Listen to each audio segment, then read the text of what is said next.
Hey friends, Dawn here, welcoming you to the Soul Goals podcast and year number 3.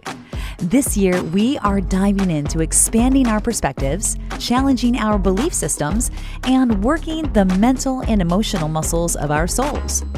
Though still all about growth and connection, this year finds opportunities to hear from people in our communities that have walked a path that might be different from our own, but that ultimately present us with the chance to look at a subject in a different light and learn other ways we could approach challenges in our own world.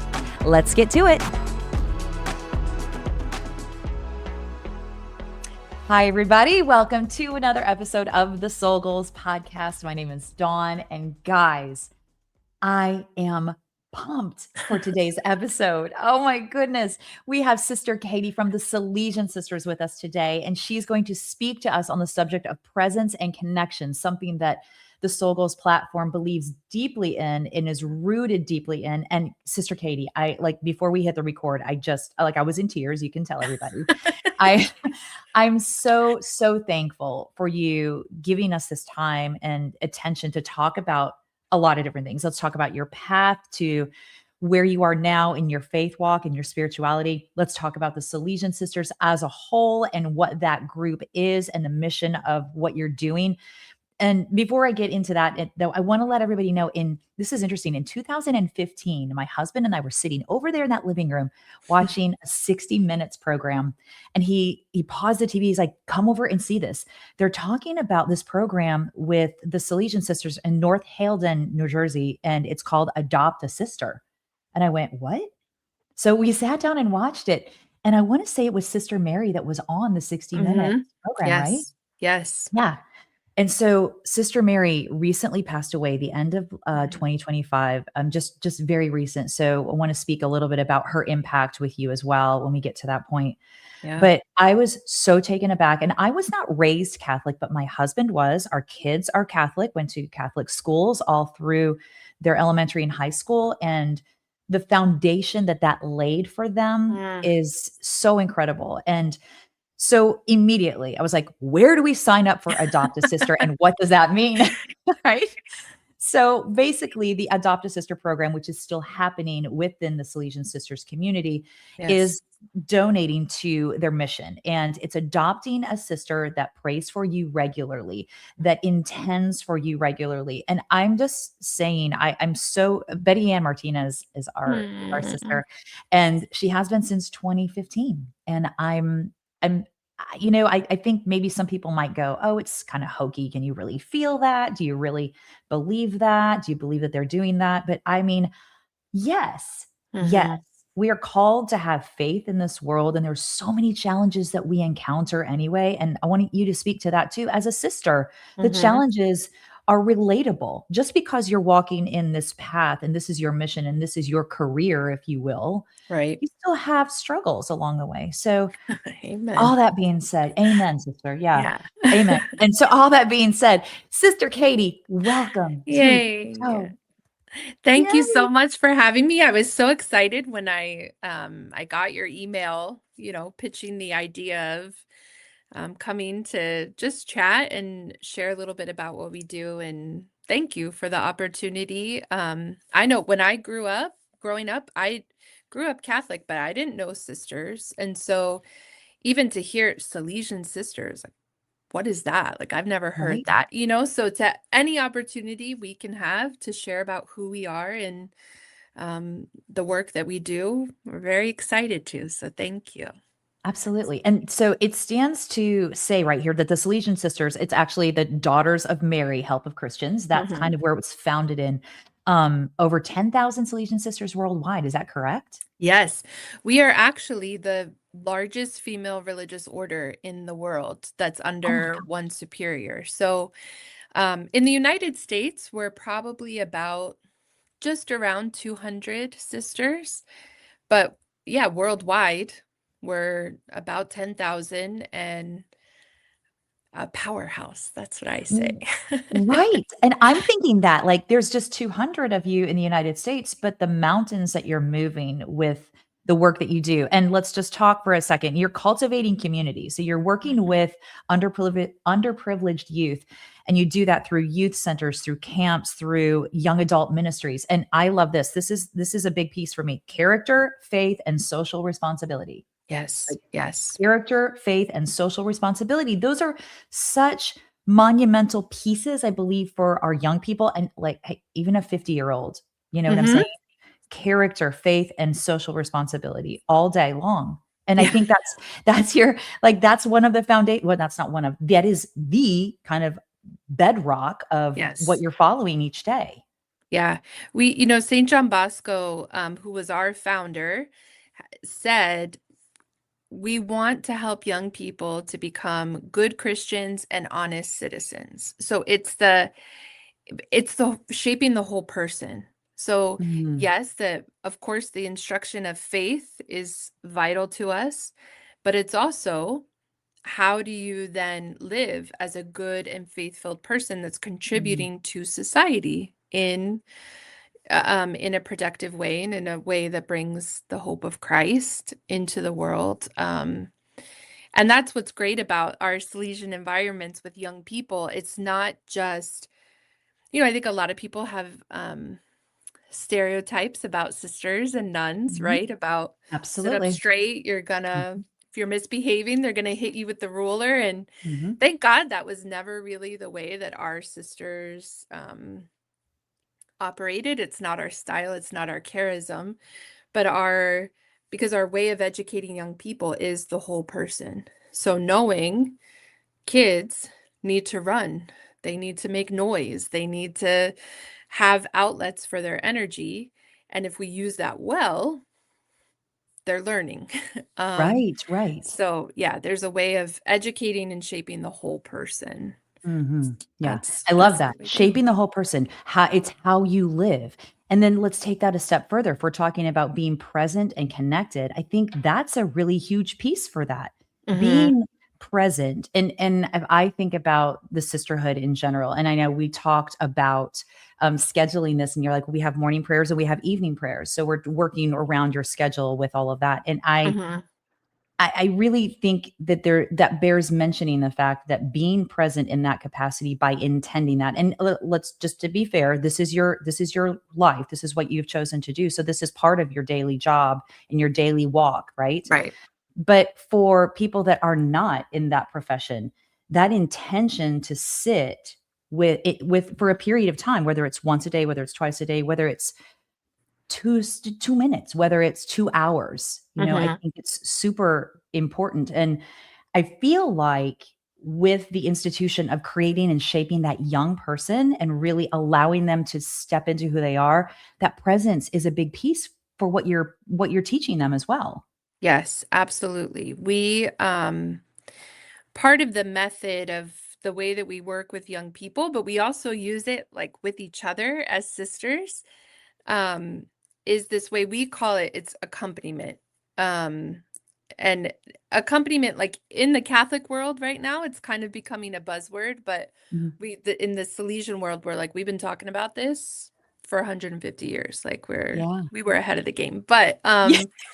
this idea of, like, when I was a teacher in a classroom, the best way for me to know what my kids needed was to be among them. So in the midst of, even when they were at recess or they had the free time, it was, I'm there with them. I'm not standing Mm, along the, the fence talking with other teachers. I mean, sometimes it happens, you have to, right? But for the most part, as they're playing, as they're hanging out, as they have free time, I'm right there in the midst, because that's how I know what's going on. yeah. And then that's when you can kind of, in like these informal settings, you can reinforce maybe what the kid needs. Like they need a little word of encouragement, or they need a little word of correction. You're like, Mhm. but it's not so intimidating because you're there among them, and it's a way to be able to say, hey, you know what? Earlier today, like, you were running your mouth a little bit. You need to lock that up, okay? Mhm. Mhm. And then it's done in a way that it's not humiliating, it's not intimidating, it's not, and I just also think of how Don Bosco would say, he said, love what the young love, and they will love what Mm, you love.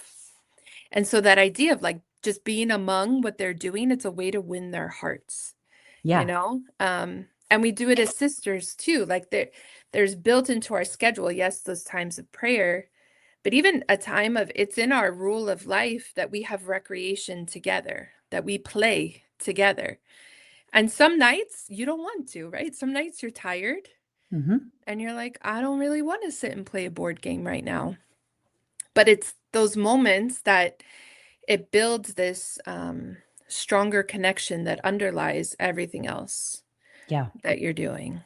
And that's what I hear you saying within all of that. It's about connection. Hmm. It's about connection. And that's such a big piece because that's where I think we meet people through that connection. When we're, I love it, being among them, being Yeah. among one another, connecting. And then it goes back to, it piggybacks on the fact of intention. Like, and I love what you said. Sometimes you don't feel like doing it, but what will the outcome result in for everyone by Yes. plugging in? I actually had this conversation with my freshman in college yesterday. I was like, what are you doing tonight? Are you plugging into your community? Are you doing, like, you have to plug it in? She's like, I have this, I have this, I have this, and I'm really tired. And I'm like, I think it's important to try to plug in.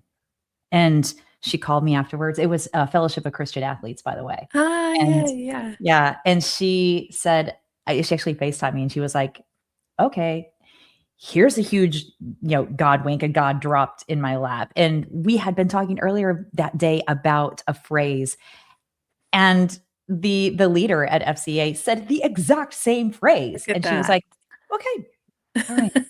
Yeah, God we is have to there. plug in. Yes, God is Yeah. there. God is there.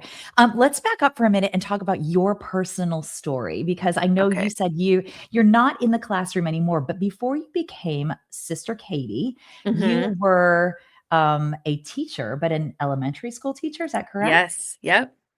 Yeah. Okay. So I, from the time I was young, growing up, I always knew I wanted to work with kids. That was I've always had that desire and really to be a teacher. So I went to college, got my degree for elementary education, and I started working in public schools.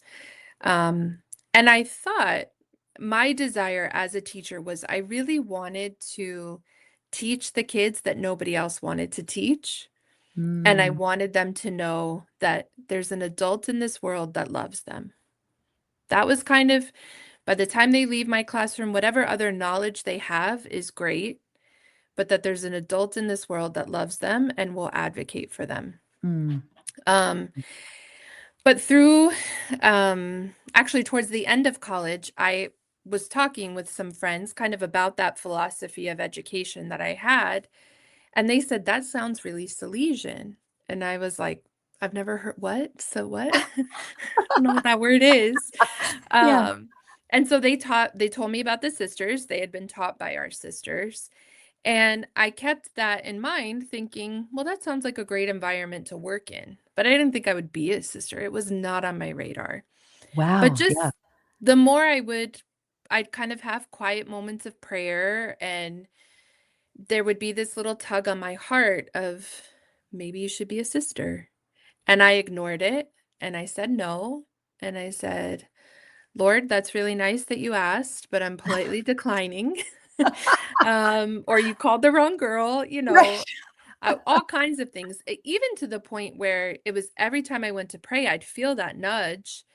So I stopped praying because I was like, if I've said no and you're not listening, so I'm going to stop talking to you. Wow, Sister Yeah, like Katie. I fought it, fought it, fought it. Yeah. And, but I was restless. I was anxious. Like life was good. Mhm. Everything about life was good, but I did not feel settled. I did not feel peaceful. I didn't feel completely fulfilled. So I had a friend that said, you know what? Just go visit some sisters. Just, okay, fine, I'll go visit some sisters. So I remembered the Salesian sisters that my other friends had mentioned.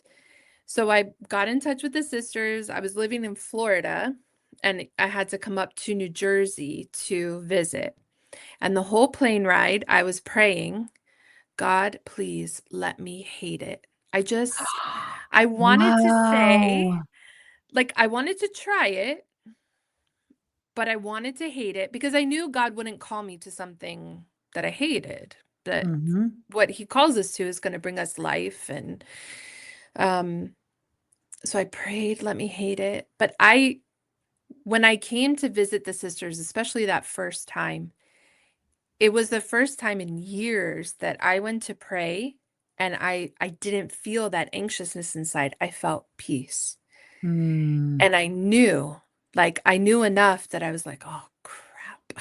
Like, now I Oh, have to no. do it. Yeah. So, Ah, yeah, I I have just a relaxed it. responsibility now. This Yeah. is really here. Yeah. So I fought it, but once I will say, once I entered, that was it. I was all in and no looking Mhm. back because I fought it so much before I entered. But and then it was really interesting too when I first entered and was learning the history of our sisters and about St. John Bosco and what we do.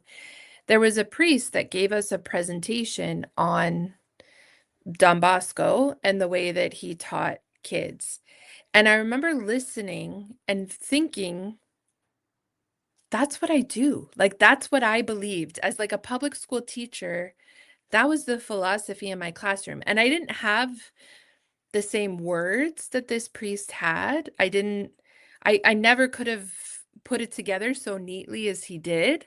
But as he was sharing, I was like, that's me. Like, that's what I Wow. did.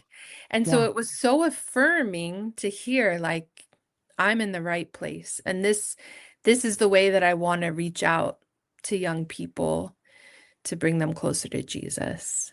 Yeah. Gosh, what a gift that is. And Yeah. it's interesting because, like, I love your sincerity and authenticity about fighting it because I think that's what we do, Yeah. right? Yes.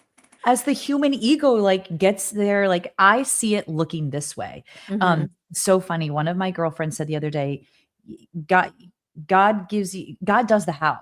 You say you like, he does the how. It's not our job to figure out the how, but it's our Right. job to be open to the message and to hearing Yeah. what it is that we're being told, and I just I love the humility that you speak with when you talk about Mhm. that, and like I said, the authenticity about, you know, I anxiety. Life is good, but there's pieces that are like, "I don't wanna Right. do this, and this is not what I don't wanna like it. I'm gonna put my hands on my hips, and I'm gonna stand there Yeah. and go, Yeah. 'No, no, no, no, no.'" But in the end, like, what a gift, and I think the thing what I'm hearing you say, correct me if this is wrong, but I feel like what I'm hearing you say is that validation is such a big piece of who you are at the Yeah. core, and Mhm. maybe that's always been in you, and what a wonderful thing for everybody that the lives that you touch to be with you in that place where you can see them, where you can love them, where you can hear them, because that's such an integral piece of growth that so Mhm. many people, I think, may drive anxiety, is that we don't feel Yes. seen, we don't feel loved, we don't feel Right. heard. So Right. tell me a little bit about your experience, either personally as a teacher or now as a Salesian sister within the organizations that you work through. Tell me a little bit about what some of those transformations, maybe some of those examples, some of those harder challenges may be for you to meet some of the people that you're encountering that really need. Mhm. What does that do for you? Where do you go with that? How do you kind of refill your well when you Mhm. like, I'm kind of drawing, I'm digging deep here, Lord. I'm Yeah. digging Yeah. deep and it's really hard today. Yeah. Okay, so it immediately makes me think of a couple different things. I think one aspect is for me, I by personality, I'm an introvert. Like I recharge alone. And I do like people. Sometimes introverts get a rap of like not liking people. I like people. I Yes. just need time to recharge in between, you know? Yeah. So for me, our community life as sisters, like sometimes it's hard because I would rather be alone, right? Mhm. And sometimes I need to be alone. And so having a group of sisters around to talk with and keep up with and make sure I'm checking on them, like it can feel I know it doesn't feel heavy, but it's just like maybe not always what my preference would be. Mhm. But I also know without a doubt that it's those moments of connection and um giving myself in love to other people, to serve them, to reach out, to check in, and especially when I don't want to. Those Mm. are the moments that are making me holy. Like that's what's helping me to grow in virtue and Mhm. to become holy. And so, yeah, it's this element, and even in the classroom as a teacher, right? Those moments where there's a kid, who's really they're grinding on every nerve that you have. And Right? what you're everything you're trying to be loving, to be patient, to find out what's going on. What's the story behind all of this trouble? And it's Mhm. not working, and it's not in those moments where you stretch yourself to be loving, to reach out, to connect. That's where holiness is coming. I think a lot of times as a teacher, you don't know you're working hard all day to try, and you hope you're making a difference, and you're praying and doing everything you can, but you really don't know how much of it's sinking in, how much of it's working. But I have a couple beautiful instances, but the first one that pops to my mind, I was a sister teaching high school in Naples, Florida. And there was a young man, he just was struggling. You saw it all over his face. He just was struggling. And Mhm. I had tried so many ways to reach out to him, to bring him in, to let him know somebody noticed, somebody cared, asked questions. And we would talk a little bit. He shared a little bit. His parents were going through a divorce and, all kinds of normal teenage stuff too, that's on top of all of that. Right. And but then, he graduated, moved on. It's didn't really stay in touch. And it was probably like 3 or 4 years later, I was back in Naples for an event, and he came, and when I tell you this kid, like, his whole face was different. He just was in a different place, and he came right up to me, and he said and I was like, "Oh my gosh, I'm so happy to see you. I'm so glad you're here." Like, and it was something it wasn't really his type of event to show up to. But he said, "I heard you were gonna be here." And I said, "I have to come so Sister Katie sees I'm okay." And that, Oh, like, wow. what she did, like, helped me, and, like, I'm okay now. And I mean, I started crying and I'm but about to cry right now. Yeah. yeah, yeah, but beautiful. And often as educators, we don't when we get those moments that find out that what we did mattered, Mhm. they're beautiful. But they're most kids, you don't find that out, you Yeah. just you hope and you pray. Um, yeah, so those and then to, like, refill myself, Mhm. I think for me, it's like I said, I'm introverted, so for me, like, quiet prayer is the best. I It's love it. perfect. Yeah, Yes. I love it, and just it's not always in the chapel, sometime most often it is, Mhm. but even times when I can, to be in nature and just reflecting on God's even if I'm not sitting in front of a beautiful landscape, but just to reflect on God's goodness throughout the day, Mhm. different ways that He answered prayers or gave His grace to me, to get through a difficult moment. That's silent prayer for me is like where the gold is. That's Mm. and I love it's that. not I a priest told me once because I was feeling really bad. I would go in to pray and I like would sit in the, especially as a teacher, I'd sit in the chapel. It's the first time really I'm sitting all day. It's quiet. Boom, I fall asleep. Like Wow. I Okay. just that's like and I was feeling so guilty about it. I was like, I don't know what to do. Like Yeah. I can't, like, I'm so tired. I can't, and I just like sleep. And he Yeah. was like, well, you know what? Sometimes, like when a doctor's performing a surgery, right? And they have to do real work to help heal you, they have to put you to sleep. Like they have to knock you out so they can actually do the work. And so he said, maybe sometimes that's what God needs to do too. Like just kind of get us to be quiet. Um, and so he kind of knocks us out. So Sister we Katie, that's beautiful. isn't that like comforted me so much, and Yeah. to know because the Lord is working whether I'm aware of it or not, you know? Right. And Right. so that sometimes maybe there's some healing he's doing Mhm. in my heart and I just have to be quiet and out of the Yeah. way. Yeah.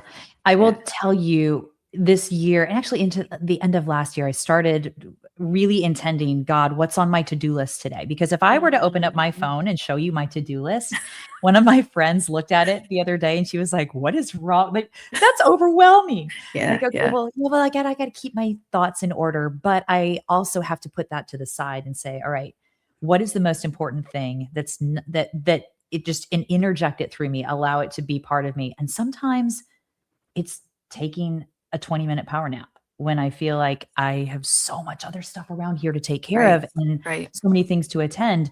But I have this time and I can sandwich this in that 20 minutes. And I love, love, love, love you giving that example, your personal example, because I feel like that lets people off the hook. You know what I'm Yeah. saying? Yeah. It's not black or white. You have the gray area to be able to find that connectedness. And we're all so unique and so individual that finding that gray area is the shades all through that color Mhm. scheme are so crazy and Mhm. we all find it where we need to find it. That's what I've Exactly. found. Yes. Yeah. And it's Yes. difficult too. I want to go back a little bit. Letting go of control and letting go of the need to know what's going to happen. Like if we Mm. think about your experience and like I am vehemently opposed to becoming a sister. This is this is what I want to do. And it's down to the point where you stopped praying because you were done hearing the messages. Yeah. How do we, when we approach something from your experience with people around you, even with your own personal experience, how do we move through a place where we feel like I just don't want to do what I'm being called to do? It's Mm. difficult. This is Mhm. challenging. It would take me out of the driver's seat. I feel like I've got everything marked out on my little to-do list and how I want to do it. And I'm just going to fight that tooth, tongue, and toenail like a trout swimming upstream Yeah. nonstop. How do Yeah. we get out of our own way and allow Yeah. that message to come through? Like what do we do? Yeah. I think, I guess, for me, okay, so this is it's a little bit different for me because I'm a nun, right? And I have the structure that we have of a religious life. Like we have superiors in our community, right? Like people who are kind of in charge of they tell us like where our next mission's going to be, right? Like I was teaching high school and then they called and said, "We want you to take over the fundraising office that does adopt a sister." And I thought that was crazy. Why are you doing that? Um so but I think it can apply to all people that like what I've learned, especially through this experience of coming out of the classroom into the development office is that there's grace in obedience. Like Mm. when I feel that God is nudging me towards something, even though I don't want it always, or it's not the way that I want it, right? I had pictured it one way and now it's going to get me there, but it's not the way I wanted to get there. Ooh, yeah. Um, that God gives you that in following his inspiration, grace is poured out in that. And Mm. he gives you what you need. Um, but I would say in addition to that, it's having really good, whether it's like a mentor or a spiritual guide or a pastor or a friend, like these people in your life that will surround you and will tell you the truth that you need to hear. Yes. Who can pray for you when, okay, it's hard, and just listen. But also sometimes, like it was a good friend that said to me when I was thinking about being a sister, like, stop complaining about it, just go visit some sisters, like, knock it off, you know? And Yeah, so we need people like that in our lives too, sometimes to when we're being especially when we're being like really stubborn about something, like I Mhm. can be, that there's someone, yeah, that can good friends and community Mhm. along the way that can help redirect us. Yeah, that community is so integral. I have found as I've aged that I mean, your community will ebb and flow. Hmm. And I think that there are times when communities are in our lives for seasons that are really important for us. And I know Yes. my entire household can totally, say absolutely that is completely true. But letting go, sometimes walking a different path to meet your Yes. next community can be really difficult. I love your words, following his inspiration. I love that phrase. When we follow his inspiration, that's when the grace and the unfolding can really happen. Hmm. And when I hear that phrase, it just makes me think hope. Like it really, like as I'm Yes. sitting here right now, that makes me feel hope Yeah. for where I may be sitting, for the stuff that I may be dealing with. But if I hear the word inspiration, it's a lift. And it's truthful too. Hmm. And that honest truth of surrounding ourselves with the honest truth of our lives is integral for being the best version of ourselves that we can be, because otherwise we are totally deceiving ourselves and then not living from the inspiration that we're being, that's being Right. imparted to us. Yeah. Yeah. And Gosh. then wondering why it's so hard or why we're not satisfied or why it's frustrating. And yeah, I mean, I've done it. I've been there. I can say Mhm. actually just this week we were reflecting as sisters, like the sisters that live together in this house. And I was sharing with them, like we had Sister Mary, who passed away at the end of last year. She ran this office for over 30 years. And then I was coming in to learn from her and take over.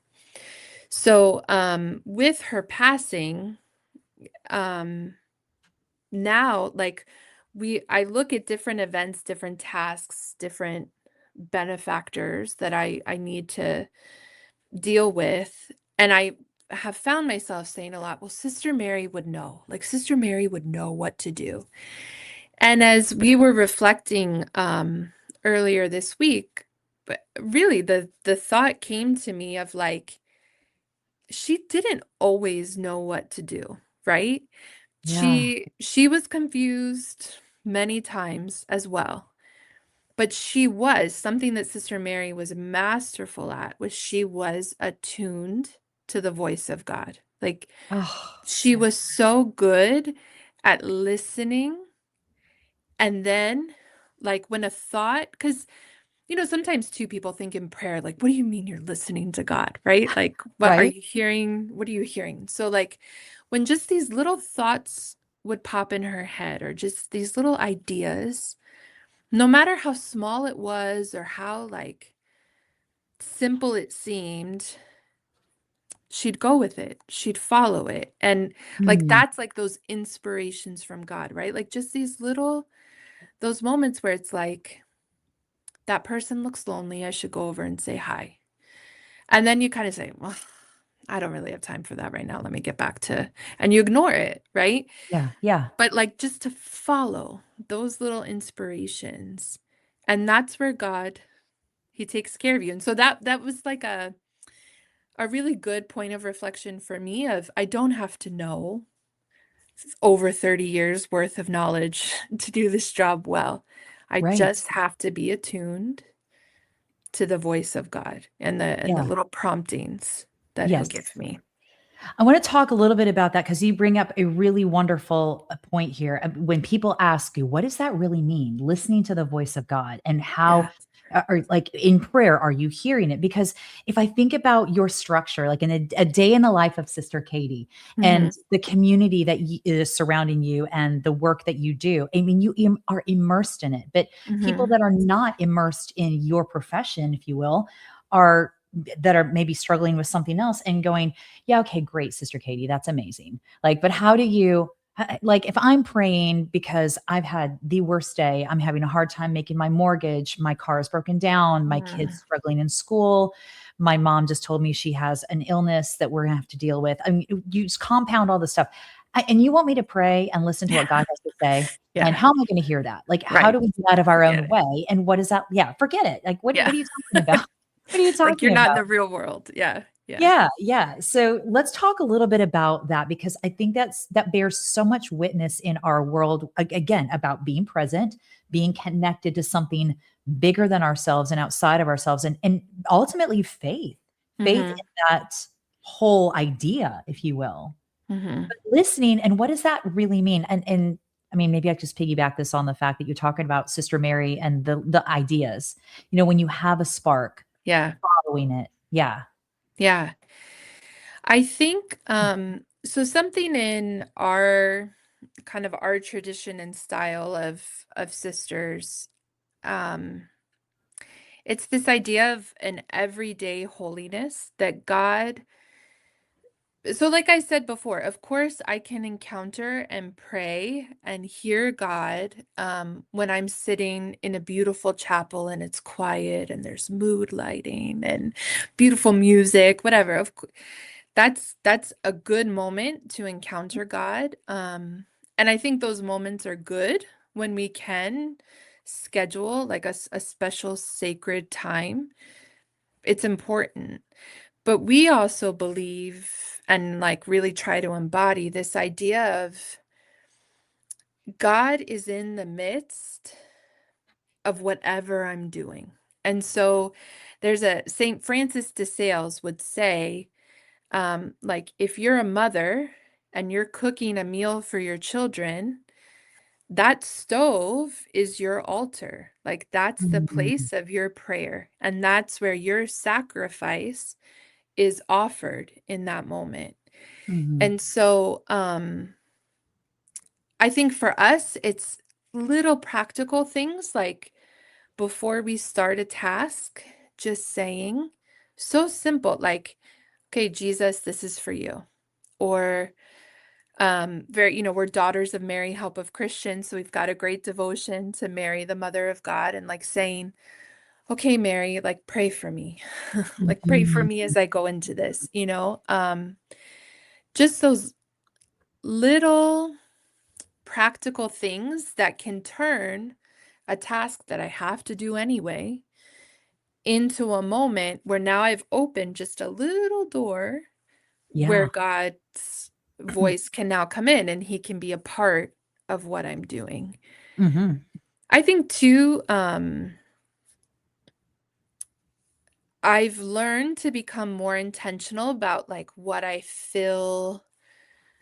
filling my mind with. So, Yes. like cleaning, right? Like cleaning my room or cleaning the whatever, the dining room, you're mopping and like am I listening to music that's like uplifting? Am I listening to garbage? Like Mhm. or am I listening to a podcast that's going to help me to reflect and better myself or am I just listening so that there's noise? You Mm. know, Wow, um yeah. I think kind of because what we're filling our minds and our hearts with in that silence is also what's going to make it easier for us to hear God or not Yes, yeah. in those Yeah, really practical moments. yeah. It's Yeah. inviting God into our regular, but you also know that the regular isn't always the regular, you know? Yeah. Yeah. It can So be holy. Yeah. yeah, every moment can be holy. Every moment can be that space if we are inviting. That's what I hear you saying. Even in the midst, it's finding those pieces. And I think I think that goes to even outside of just talking about faith and connecting with God through prayer is if we find a piece where we can open up even this much, it creates, I talk about the 1%. If we can open up 1%, that gives 1% more. That 1% space is enough for a shift. Right. 1% more is a space for an invitation, for a message. Um, I'm totally outing myself here. I used to, when my kids were home and they were younger and they were playing sports, and I would do their laundry and I was either hanging up their jerseys or folding them or changing them over. I would always say a prayer over their jerseys. I would say a prayer Beautiful. over them. Yeah, when I was either changing it over or hanging it up or putting it in their room or getting it, setting it wherever they need it to be for their next game or scrimmage or whatever is going on. And I feel like I don't know. I don't know because this is where you got to let go of the control. Like you don't know if that's really helping, but Working. why? Yeah, but is it for me to say this is work? You know what I'm saying? Is it for me Mhm. to really have that control of Mhm. this is working, this is or is it a belief? Or Right. is it driven by faith? Or how we move. It's so amazing. And I think that if we go back to that inviting God into a regular to be able to open up that space. I love what you said about that because that is that 1% opening. Mhm. That is the invitation for us to hear what you talk about, Sister Mary, always hearing those little ideas. Mhm. And that's where I have found for me that goodness and different situations and opportunities have presented themselves when it's like, really? Yeah. Not really? What? Like, What? like, "Oh, no, really? Not really? You But want me to yeah, do that? really, like, that's Yeah. and because too, I think you Mm. feel, at least I do, like, in those moments, it's like, like a that, like, tension inside of, like but there's never been a time where I've, like, kind of stretched myself in that moment of tension that I've been like, "Well, I'm really sorry I did that." Oh, wow, Every yeah. time it's something like, even when you were talking about your daughter going to Oh, FCA FCA, mhm. and that, like, there's never a time that I've made a choice to, like, be in community or to be that afterwards I was like, "Well, now I feel worse." Like, Right. no, it's always those are always the moments we grow and yeah, there's something that it always uplifts me, makes me Mhm. feel better or more energetic or just rejuvenated or a little more peaceful, whatever it is. Yeah. It's Yeah. moving through the tension. That's a great Yes. thought right there. It's moving through the tension, and someone said this too, when you're an archer, you're having to pull back and you're having to release. Like, Mm, the flow of the increasing of the tension and then the release of the let go. Both of them are integral and so important in what it is yeah, that we do with our yeah. decisions, with our intentions, with our faith, and what we're bombarded with. You know what I'm saying? Like, what Mhm. we're bombarded with tension. We're bombarded with situations. We're bombarded with thoughts Right. that pulling back and that looking and reflecting upon it, and then the release of letting go so that the ebb and the flow can actually happen. When she said that, I was like, oof, you just Mm. let me off the hook on a big thing that I had been contemplating for like weeks. So yeah, thank you. But Yeah.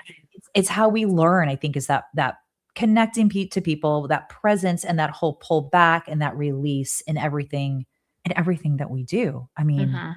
golly. Let's talk for just a little bit about Sister Mary because I want to kind of go back. Sister Mary was the such a pivotal member of your Mm. community. And Sister Mary Mhm. passed away at the end of 2025. You cared for her intently in the last weeks of her life, in the last months of Mhm. her life with her cancer Yes. diagnosis, I know.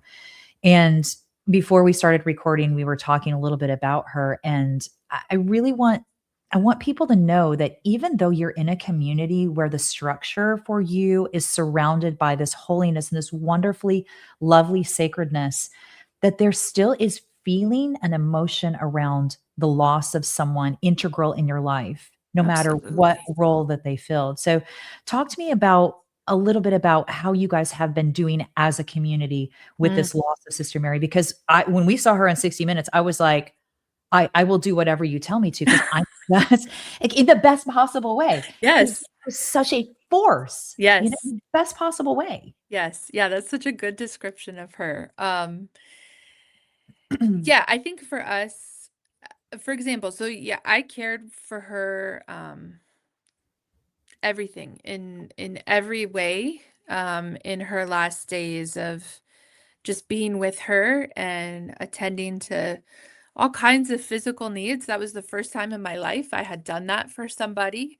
I think sometimes mothers are they're a little more used to it because they've done it, right? For their Yeah, babies, the feeding, the dressing, the all of that. But for me, that was the first time. And what an honor to be able to accompany her in that really precious time of her life, right? And when she was like so vulnerable, she was very sick. And um it just like the greatest honor of my life to be there and to make sure that she was well cared for. Um, and as a person of faith, and she had a deep, profound faith, she was really peaceful about dying. And the morning that she passed away, there was this gorgeous sunrise, gorgeous, like in the moments as she was taking her last breath, like the sky was just opening, like something I have not seen before. And I felt chills and I even felt like joy of like, go, Sister Mary, like heaven is coming to get you. Go. Right. Mm, But then in the same breath, I felt this like just emptiness of now she's gone. Right. So, um, we talk about her all the time. um, Thankfully, and in the Catholic faith tradition, we believe that she's in heaven and she can intercede for us, right? Like she can bring our prayers to God. So I'm asking her, just like I asked her for help and prayers when she was sitting across the desk from me, I ask her for those same things now. But it doesn't, even that hope and that joy, I think particularly for like nuns, it's really because our whole life is about being close to God. So like right. to die for a nun, it does carry a little more because it's finally like what we've been working for our whole life. Like now we're gonna get it, to be in Yeah, heaven. yeah, So yeah. there is a sense of like beauty and joy, but like you were saying, we're human beings. So, yeah, we talk about her all the time. There's times I sit and I just expect to like hear her coming into the office, you know? Um, or like I was sharing, I look at an issue and I think, gosh, Sister Mary would know what to do. Like what, how do, and just kind of feeling that you miss her Yeah, and you're sad that you miss her, you yeah, know? yeah. I'm not sad for her. I know I have a hope and a faith and an assurance that she is rejoicing and having, but she's working hard up in heaven, I'm sure. She's working hard for us. Um, but yeah, there's moments people, I've always heard people talk about grief like that, like it comes in waves, Mhm, like you're fine. And mhm. then the next second, just like from nowhere, you're not fine.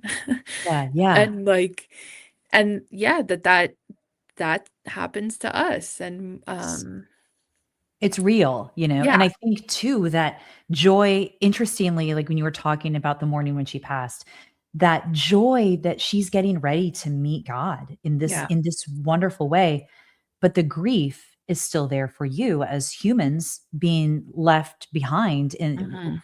and the two things can commingle in the same Yes. bowl, if you will. Yes. Yeah. They're not exclusive. It's not Mhm, because I'm happy that I don't feel like I'm missing something. I feel like mhm, I'm missing something, but also mhm, that doesn't mean that I don't think she's living in heaven, mhm, It's mhm. yeah, it's all It's all all intermingled. together. It's all in one big stew, and we can Yeah. have all those different emotions and feelings. And thank you for saying that because I feel too like obviously you're called to this higher to this mission that you're on right now. And you're still a human being. You Mhm. still have needs, you still have feelings, you still have emotions, and you still have these really deep reflective pieces of yourself that are a lot, that Mhm. you go through, that you have to sort through as well, Yeah. just like anybody else would. I loved hearing you say that. It was such an honor to attend her in her last days. I just Mhm. what a beautiful testament to being comfortable in your own skin and Mm. being her and you. You know Yeah. what I'm saying? Both of you. How do you feel like if we look at the society as a whole, and if you're talking about young people, let's go back a little bit to the Salesian Sisters overall, kind of your mission Mhm. and then working within the youth. If you look at them as a piece overall, do you think that we're missing those aspects of that feeling comfortable in our own skin and being okay with being our authentic selves? And how do you, you know, obviously seeing, hearing, and listening, and really validating those individuals is so beneficial, but like breaking through, like the student in Naples, the high school student Mhm. who we don't necessarily know, but it's just it's such a driving force, I believe, behind your mission. So let's talk a Mm. little bit about what that looks like for you on a daily basis and what it is that the Salesian Sisters do to help gain and garner that kind of authenticity within that young community by character, faith, and that social responsibility, all three wrapped in. Mhm. Mhm. Um, I think, I mean, wow, that's a that's deep. I think part of the way that we get there, um, it's almost like for me, okay, so for me personally, I think part of what had me fighting being a sister was I had this view that sisters are super holy people. And Okay. I looked at myself and thought, like, I want to be holy, but I Yeah. struggle, right? Like, I Yeah. make Yeah. mistakes, I screw up, yeah, like, I'm impatient. Sometimes things slip out of my mouth that, are not kind or whatever it is. And so I think I had this view that I had to be a certain way in order to be a sister. And then learning, like, no, God wants me for who I am with my strengths and my weaknesses. Because if I had it all together, I wouldn't need him. Right. And Mm, so learning that for myself and trying to be really intentional about being authentic in that way with the young people that I served, that I did not want to be a sister that stood in front of the classroom that they felt like, well, she doesn't get it. Like she doesn't know what it's like to be us. yeah. So I tried to be really honest with them about who I am and Mhm. not, yeah, just to share an authenticity of, Mm. yes, sometimes I struggle. Sometimes someone says something rude to me and I want to be like, shut your mouth, but Yeah. I Yeah. don't, Yeah. or sometimes I make the mistake and I do. And like what that doesn't mean that God can't use me also for something good. So, um I think trying to model that authenticity for young people is something that I have been really intentional about, to show that we're real, we're on a journey, and that there's holiness still in that and not being perfect.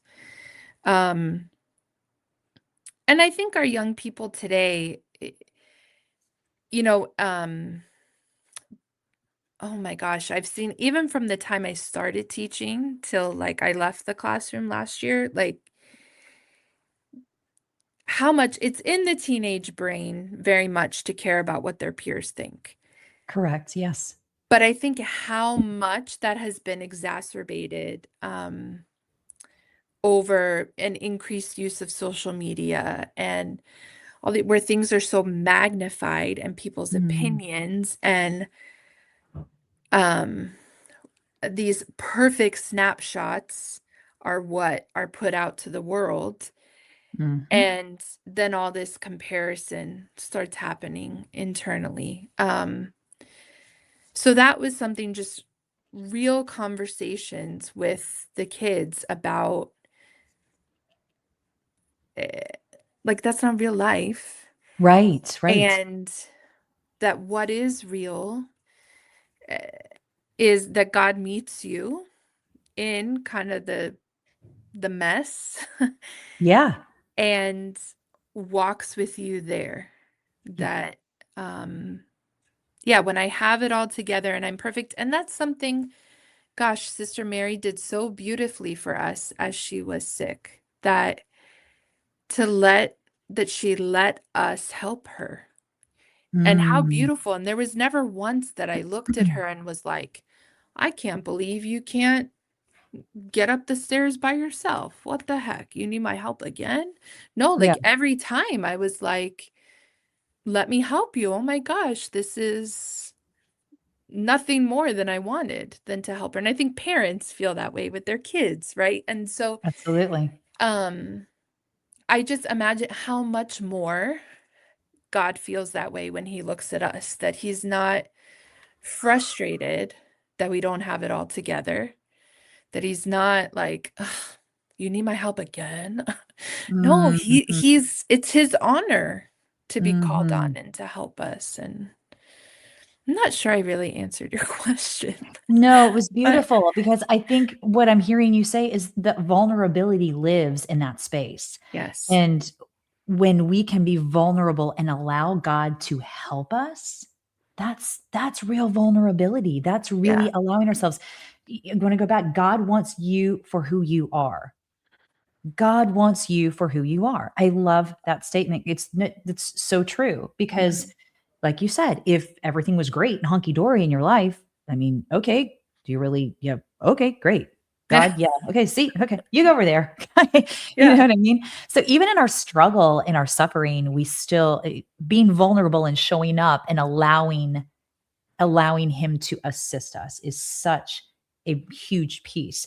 And it's such a metaphor for what you're talking about with, Sister Mary. She was vulnerable enough to allow you to help her, Mhm.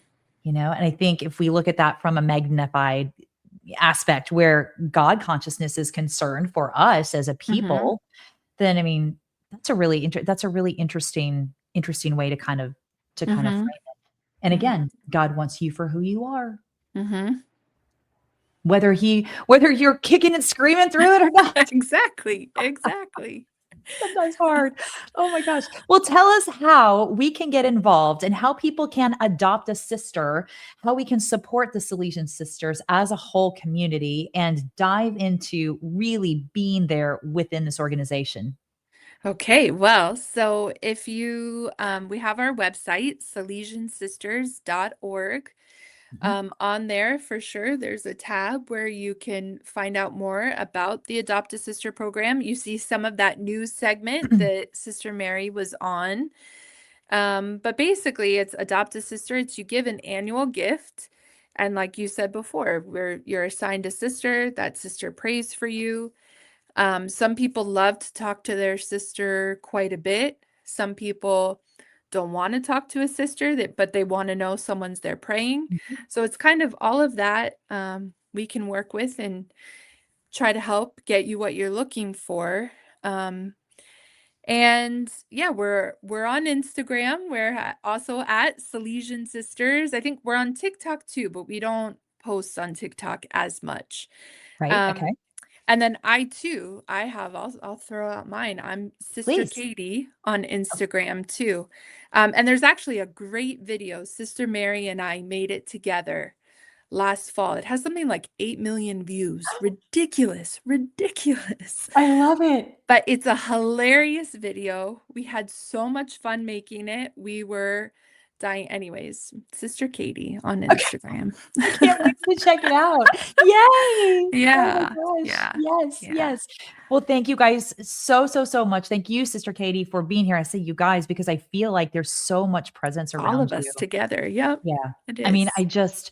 it's such a profound thing. And like I said, before we ever started the record today, I just feel so connected in a way with your organization in a way that is, it's meaningful. What you're doing is meaningful in the Mm, community and not just for the youth, but for everyone as a yeah. whole. And Yeah. living that authentic path and just being who you are called to be and standing in that and showing the humanity behind it and the humanness behind it. Hmm. That's what really connects me to people. That's what really shows me that presence is possible, even in the midst of my chaotic day and my suffering and my struggle, Hmm. because it's possible to be vulnerable and it's possible to be connected because God wants us to be who we are. Yeah. Amen. Beautiful. I love it. Oh, yeah. Well, Sister Katie, stay warm in New Jersey. I know it's I'll chilly out there try. today. Golly. And I thank you know. so, so, so much. And I hope you have a wonderful rest of your day, wonderful rest of your week. And I think I'm gonna make a trip to North Halden, New Jersey at some point. Yes, come visit. Mhm. We'll have I a will. party. I can't wait. Yes. But I'm coming in the summer when there's no snow on the Smart. ground. It's beautiful here in the summer. Come on over. That's what We'll I will take you. absolutely, absolutely. Thank you so Yeah. much, Sister Katie. Thank you, Dawn.